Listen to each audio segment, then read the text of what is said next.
શ્રી આદ્યશક્તિ નવદુર્ગા માજી અશ્વિની નવરાત્રિ મહાઉત્સવની ઉજવણી કરવામાં આવી, જેમાં હર વર્ષ મુજબ પરંપરાગત રીતે અબડાસા તાલુકાના ધનાવાડા મધ્યે શ્રી શિવરાય ભવાની માના સાનિધ્યમાં ભાનુશાલી મહાજન સમાજ ધનાવાડા તેમજ દેશ દેશાવર રહેતા સમાજ ધર્મપ્રેમી માના ભક્તજનો પરિવાર દ્વારા ઉજવવામાં આવેલ તેમજ ભાનુશાલી સમાજના જનલોક કલ્યાણ અર્થના શક્તિદાતાઓ શ્રેષ્ઠીઓનું સન્માન યોજાય, જેમાં તાલુકા વિસ્તારના સામાજિક રાજકીય આગેવાનો ઉપસ્થિત રહેલ. સમાજના પખંડ દાનવીર સર્વગીય શંકરલાલ લહેરીના શ્રેષ્ઠી સુપુત્ર ઉમેશભાઈ શંકરલાલનું સમાજ રત્ન પુરસ્કાર કચ્છી પાઘડી તેમજ તલવારથી ધર્માનુરાગી ગિરિરાજસિંહ જાડેજા વિજાણ દ્વારા તથા ધર્મનિષ્ઠ પાર્વતીમાં દામજીભાઈ ભાનુશાલી દ્વારા કરવામાં આવેલ તેમજ લોક જનજીવ કલ્યાણ માટે અંગદાન કરનાર દેહ દાનેશ્વરીઓનું સન્માન વિવિધ આગેવાનો દ્વારા થયેલ.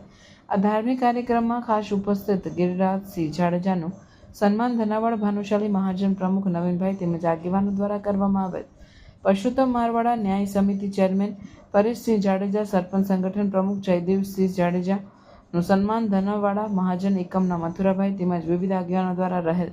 આ ધાર્મિક ઉત્સવ સમારંભના પ્રેરણાદાયી સમાજના મોભી સેવાધર્મી દામજીભાઈ ભાનુશાલીના મહાદર્શન રહેલ તેમજ સમાજના યુવા ગ્રુપ ધનાવાડા મહાજન દ્વારા જહેમત ઉઠાવેલ હતી.